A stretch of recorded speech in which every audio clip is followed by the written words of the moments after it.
Hello, welcome to Signal Lantern, your beacon of freedom for the Northeast. I am sitting here with Wendy, who is going to be running for the Select Board in the town of Abington, Massachusetts. So, Wendy, would you care to introduce yourself? Sure. My name is Wendy Happel. I've lived in Abington for 22 years with my husband, Jim.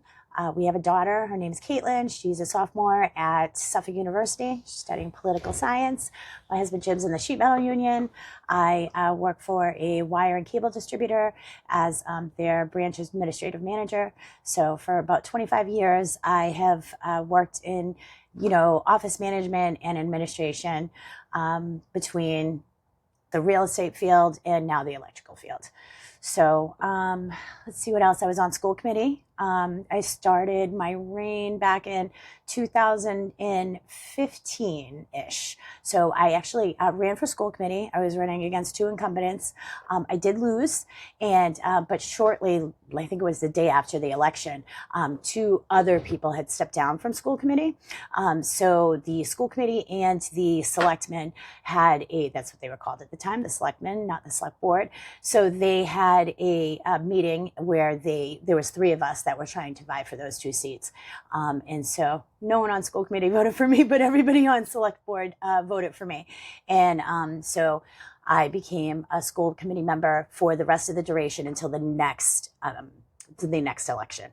So the next election, I ran for a 1-year seat, and I ran unopposed, and I won that. And then I ran for a 3-year seat after that. There was three of us that ran, and an incumbent lost. And so I was able to stay on, and then I ran again after that. So back in 2020 was my last run, and I ran unopposed then. So 2023, then things get difficult. So I was actually chairperson of the school committee during COVID and during a big book issue that we had. So I was on part of school committee since my daughter was in second grade. So she was a junior at this time, and I just wanted to spend the rest of the time with her. I didn't think it would be fitting for me to stay on a school committee. There's other people that you need to step in. They have younger children, and you get stale kind of in a position like that. So took a break, worked on myself, lost a little bit of weight, and found out I had diabetes. So there was a lot going on at the time. And so I don't know, now we're going into a pretty crazy spot here in Abington where we're faced with the Proposition 2.5. And we had a couple of people step down. We had two people that aren't going to run again. And so their 3-year seats are up. And then we had someone that stepped down. So there's a 1-year seat as well. So right now there's three of us that are running for Select Board for the 3-year seat. And then one person that is running for the 1-year seat. Right. I did take a look at the candidates list once it got posted by by Leanne over at the town hall, and I was a little surprised that only one person chose to run for the 1-year seat. That was a little shocking. But. Well, at first, so what I think of it is, so Bill Cormier, he had pulled for the 1-year seat. He's on our water department, and Kenny Coyle, who was a selectman back in the day. It's been a while, but maybe, well, I shouldn't say that. I don't know how many years, maybe since 2015, 16. I'm not entirely sure. I'm sorry.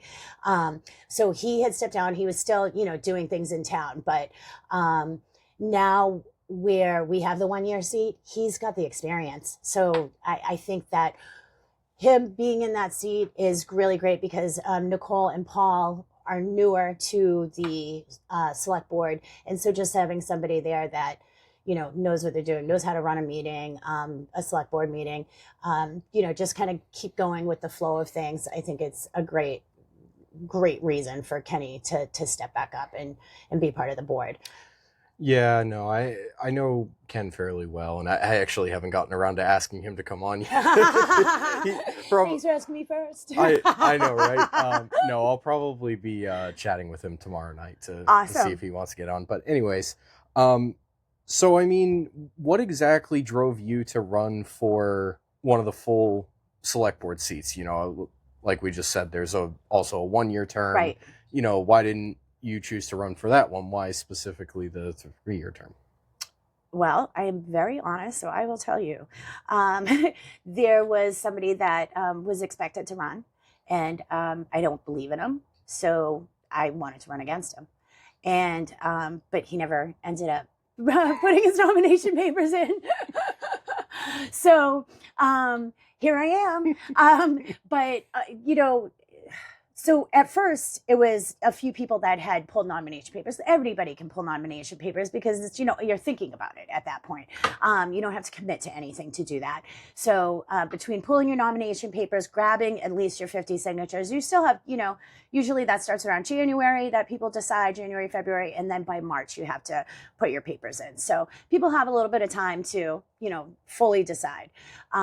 Bill, I think when he found out that Kenny was running for the 1-year seat, where Ken's been at this for so long and been part of the select board, it would be very hard for him to beat Kenny, I think.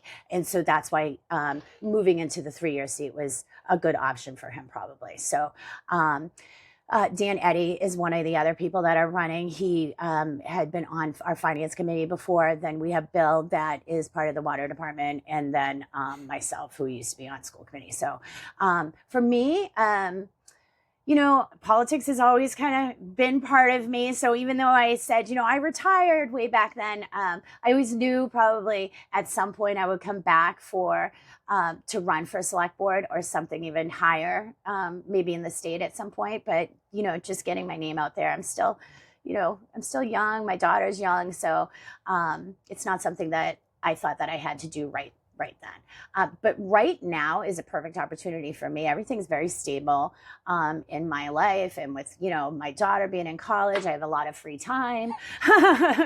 So, and we're at a really big, I don't know, like, I can't even think. We're at a really big point in our town where we have to. There's no saving us from this Proposition 2.5. I don't think there isn't. It's gonna pass. And so I just really want people or the select board to be aware of what's happening for our next year and the years that follow after that. So being on the school committee, we're in charge of the largest budget in town, basically. So, Right. Having that experience, I think, kind of helps with the select board and decisions that need to be made. Okay. And so, I mean, for anyone who might not be informed, what exactly is Prop 2.5? So Proposition 2.5. So everybody has everybody in the state, like you have 2.5% that you can go up, and so they don't want you to bypass that. And if you do, then you have to have a special election. And usually that means because, your budget for your town isn't in a stable spot. So instead of you losing police and fire and teachers and, whatever else, then they'll put up a Proposition 2.5 so that people can vote on that, so that they don't lose services. Honestly, I've never been a fan of Proposition 2.5. I said from my first interview when I was running for school committee back in 2015 that I would never personally vote for a Proposition 2.5 as a resident. Me personally, if I were a select board member, that's a totally different story because you're wearing a different hat. You know what I mean? And you have to take care of the whole town rather than just yourself, basically. So when you're in a position like that, you can't think of what's good for you. You have to think of what's good for the majority. Right. So I don't want to see services lost, and I don't want to see teachers lost. However, I had a really big issue because I was like, why are they saying we're going to get rid of these teachers when there's other things that we can get rid of instead? I feel like sometimes, they try to scare you by saying we're, police and fire, they're going to be gone. We're going to have so many cuts. We're not going to be able to survive. There's going to be crime, whatever. So, it's kind of a scare tactic too, I think, because there are other ways that towns could possibly cut their budget. Maybe instead of getting rid of a police or fire person, you don't want that. And overtime costs more money. So you might as well just keep them in their spot. And then, if we have to close down the town hall, you can pay your bills online. So that might be a good option. I'd rather see the town hall dwindle hours, and maybe even our library. It's hard to say, but you can go to your library next door in the next town over, or the Boston Library or whatever. There's libraries in every town that you could go to, but you can't get a police officer from another town to come over. Do you know what I mean? You can get your book somewhere else. So it's a hard decision, but I don't want to see I don't want to see more crime, and I don't want to see any of our seniors lose services. So it's a tough position, but we'll get through this one. We're just going to watch the next time. So No, I totally get it. I mean, town budget overrides are never fun for not at anyone. all. One thing with our town, what they did though, the select board, and I had to commend them for this, because it's pretty rough usually when there's a Proposition 2.5. Everything is like built into it. Where our town, they separated it. So we could vote on the school department in their budget, and then we could vote on the police in their budget, and then the town. So they separated at least so that if you want to, say yes to just one and not the other, you can as a resident. So, it splits that up a little bit better, I think, for the residents, not for the superintendent of the schools or the police department. It may make that a little bit harder for them, but right. But it allows the residents to kind of say, okay, this is what I prioritize, this is what I don't. Exactly. Senior citizens will probably vote in favor of services for them, but parents will vote in favor of the school, and, exactly. It's going to be all over the place, but it also depends on who's going to show up. So right. No, town elections are always, oh God, turnout is never as high as it should be. Not at all. Nope. I mean, not enough people even vote in regular elections, let alone town elections, the ones that affect them the most. Exactly. Right. And we do have early voting, so I'm not exactly sure when it's going to open. I think when Nicole Emery had run, it was a special election, they had opened like a month earlier. I don't know if they're going to do that this time. I'd like to find out more about that. I need to ask Leanne, like, is it a week before? Or is it 2 weeks? Or does it change every election? I don't know, So something to find out about, definitely. Yeah, no, that will be that'll be a good thing to know, because the more people that you can get out to vote, especially, with early voting, right? Like a lot of seniors or exactly. disabled residents, they like to take, they like to use the early voting. Right. But hopefully we get everybody's name out there that is running. And, we have you doing this with me, which is great. And I appreciate that. Abington Cam is doing interviews. I actually had their interview last Thursday. Oh, no kidding. Yep. And then Abington News, they're putting out, like, they put out a candidates like announcement. So they're doing that weekly. I think Dan Eddy already had his, and I just had mine published this week. And then I'm assuming Bill and Kenny are coming. And then every week until the election, he'll ask a question of us, and then he'll post our answers. So it gives people a little bit more of an idea. Normally we have a debate or, a breakfast. I don't know if that's going to happen. That's usually led by the Democratic Town Convention Committee or the Republican Town Committee in the past.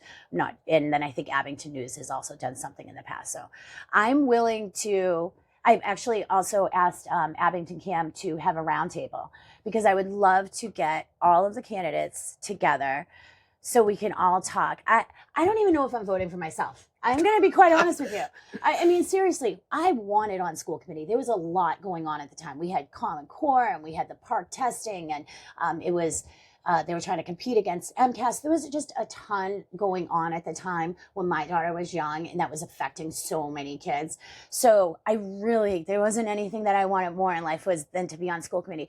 But I honestly don't feel that way about select board, because I want the best for our town. And if I'm not the best, don't vote for me. Honestly, like if Bill or Dan can give you more than I can, then I want you to vote for them, because I don't want to see our town go deeper than we already are, but I'll tell you, nothing will get past me. And I know bull when I see it. So, and I'll call it out, I'm very honest with how I feel about things. And, if anybody asks me anything, I will tell them the truth as I know it, so I don't know, we'll see what happens. People like that or they don't. Well, I mean, what I always say, I'm not like a politician. I've always just been a mom that's trying to do the right thing, and help out where I can, and, keep my eyes on things. There's a lot that didn't get passed while I was on school committee because I was there.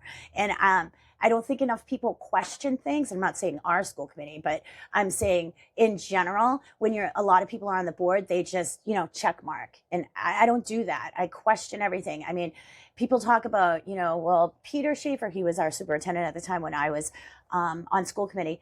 He makes so much money. All of the superintendents make money. And if you want to be competitive and if you want our kids to have a good education, then you have to pay the superintendent, at the average. And that's all we've ever done is pay the average. So, and we've had our people stay with us for a really long time, and not because it's easy, but because Abington's really a good town when it comes to, even though everybody has their own thing going on, if something hits the fan, everybody pulls together, I feel, in Abington. They say you bleed green, and I truly believe it. So, there's a lot going on right now. And, I just want to make sure that we don't end up in a worse spot. I want our town to be strong, and I want us to have, I want us, our taxes are high. Taxes are high everywhere, but we also want to make sure that our services stay in place and our town only gets better, and it doesn't get any worse. We're a town, though. We're not a city. So people, are like, we should have this and this and that. You get that, I think, more from a city than you do from a small town.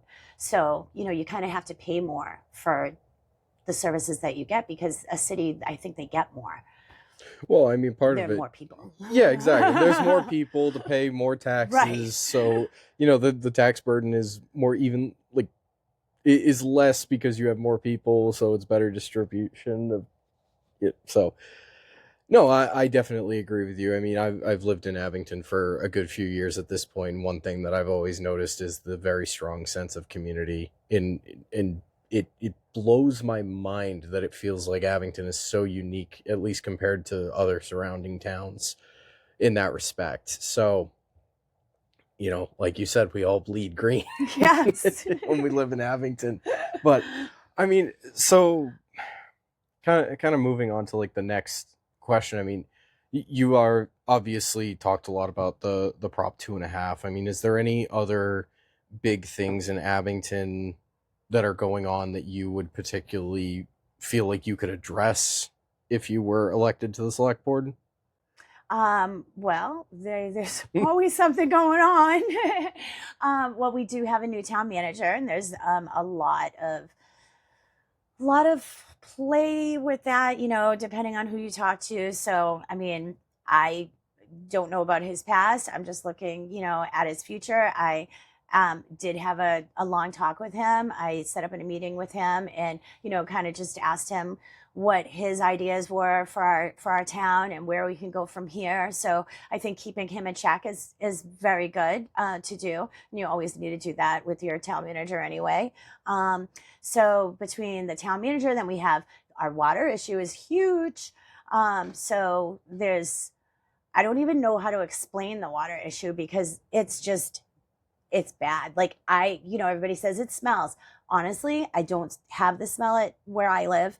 I don't have the discolor where I live. I have seen it at my friends' houses, though. I do not drink our water. And I don't give it to my kitties and my pets. So, we definitely have to do something about that, whether it's looking into the MWRA or, finding a well somewhere. I don't know, but we got to tap into something, because this isn't working for us. And then especially, more residents are coming in, so if we have more residents come in, then you have more structures that you have to build. And obviously you need water for that. And then you have to worry about our schools and overcrowding. So it's there's a lot. Yes. It's a fun time to be in town politics is what it sounds like.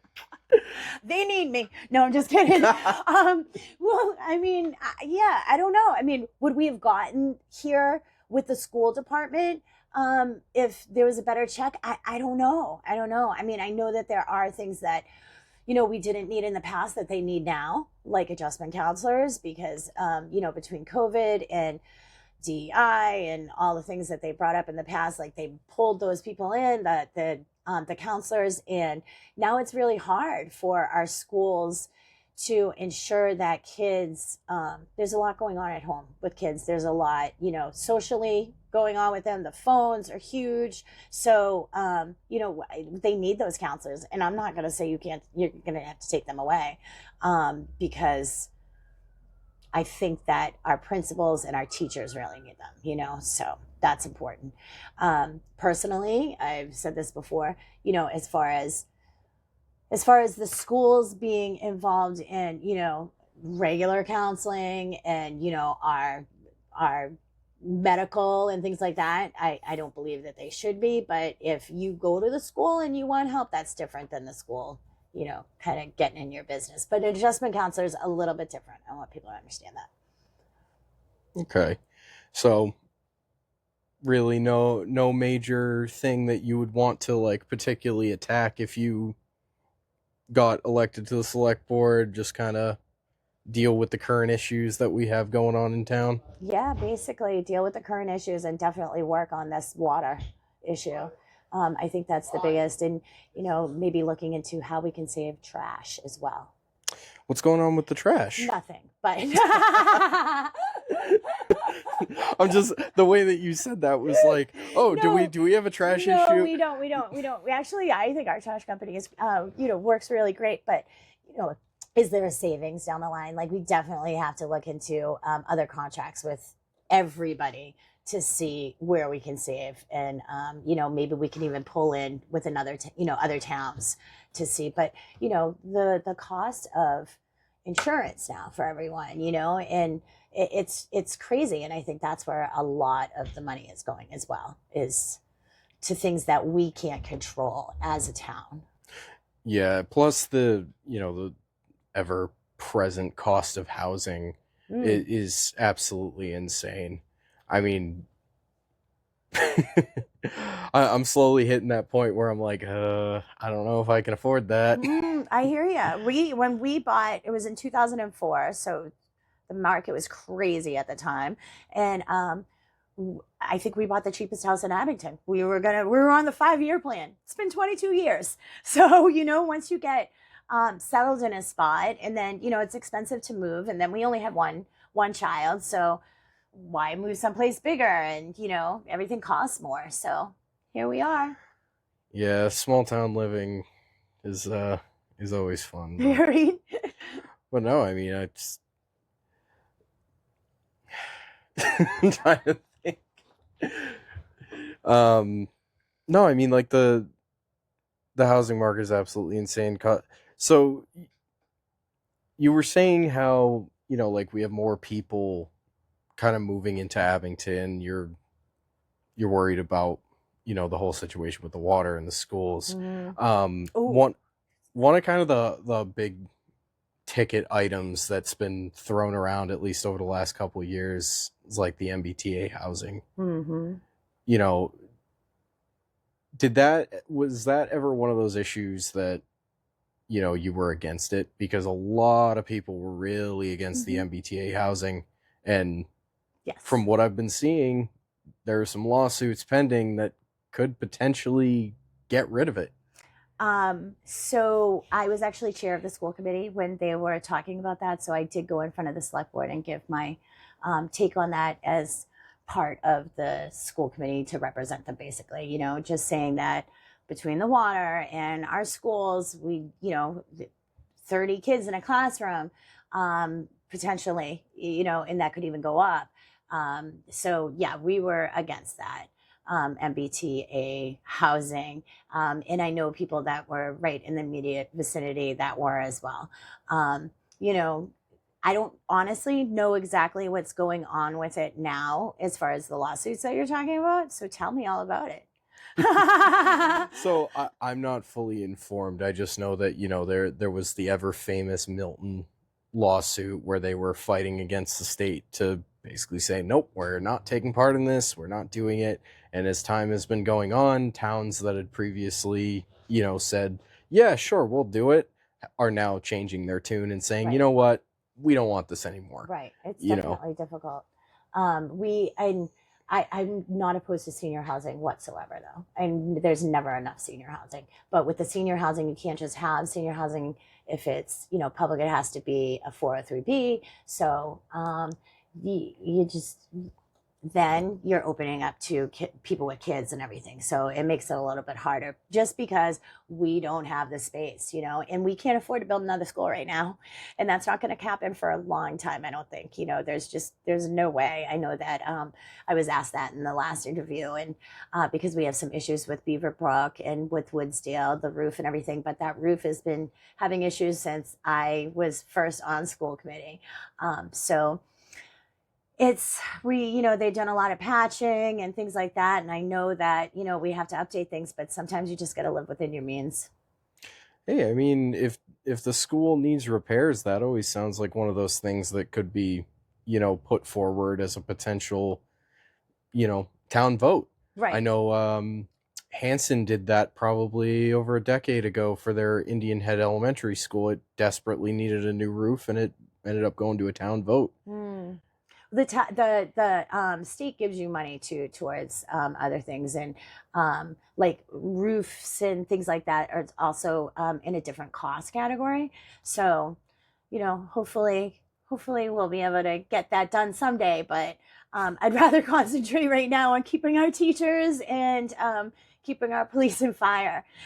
You definitely asked what else I would like to see done in the town, and we have the North School and the Center Schools that have been abandoned since, I don't know, at least 2015. No, because my daughter went to Beaverbrook, so yeah, I'm not sure, but around 2015-16 is when I know Center School closed, I'm pretty sure. So, and North School has been closed for a long time. Our superintendent's office used to be in North School. Now it's at Frollo. So I'd love to see something done about those. I know that they all say the asbestos that is in there, it's very difficult. There are grants from the state that I've been looking into, and I did talk to our town manager about them, and it looks like the planning board is already on top of that, and have been applying for some grants for demolition, and there's grants for asbestos, and there's grants for just making your town prettier. So by getting rid of like abandoned buildings and repurposing them. So hopefully I would love to see at least one of those repurposed as a senior housing complex, because there's just never enough. I was saying, I have an uncle right now that is looking to get on senior housing, and it's a year's wait. So that's a long time for someone, especially if you have medical issues. So you just want to be in your own home.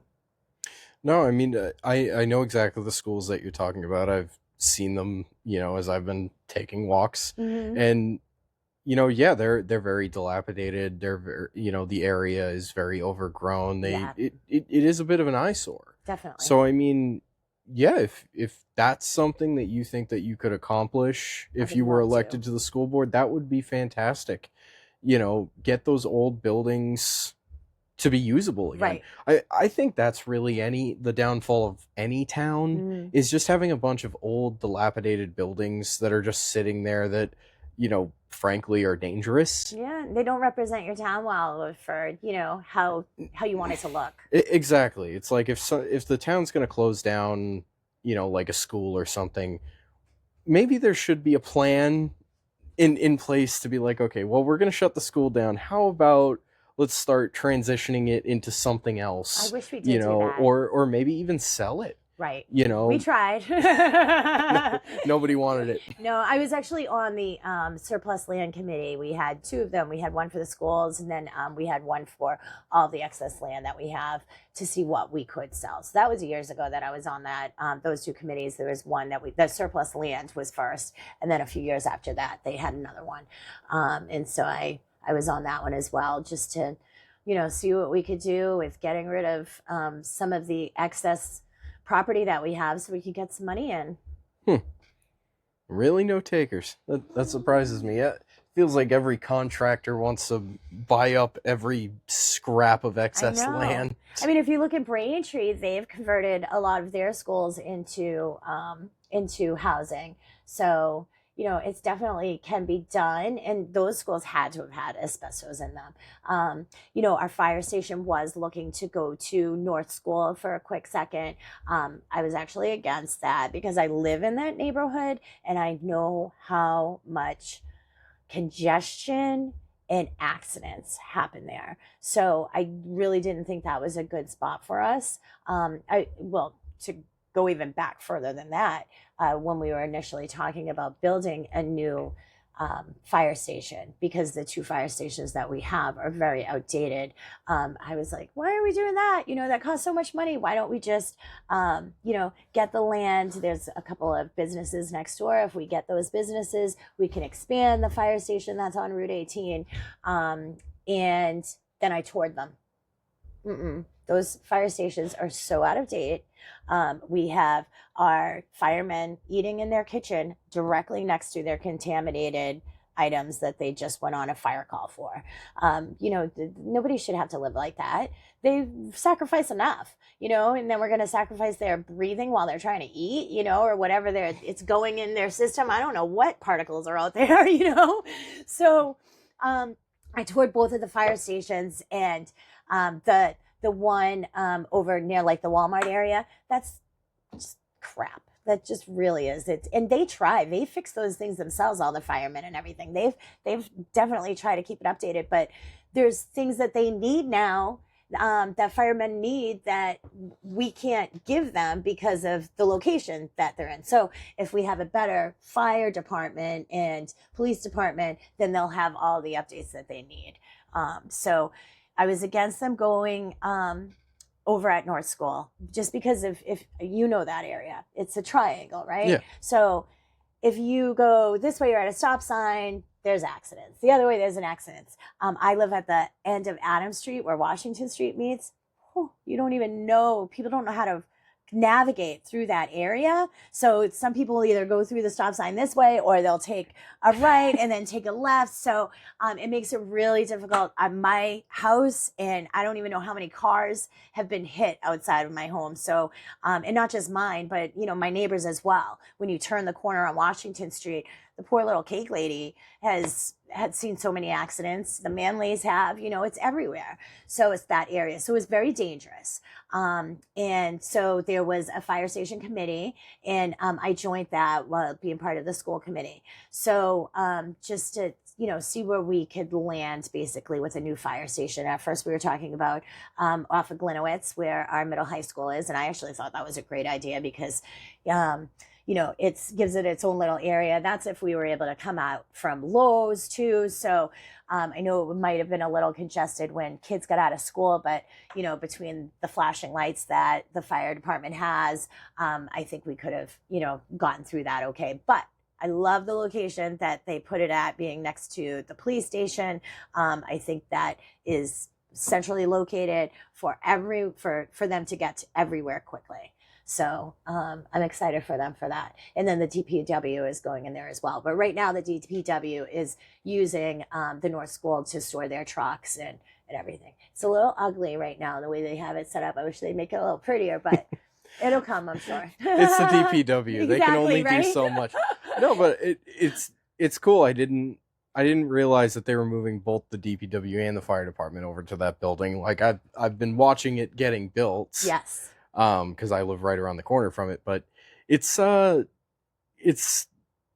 to think that, you know, we're starting to kind of consolidate, because I know that the main school over near the town hall, that's kind of multiple grades in there, not just high school.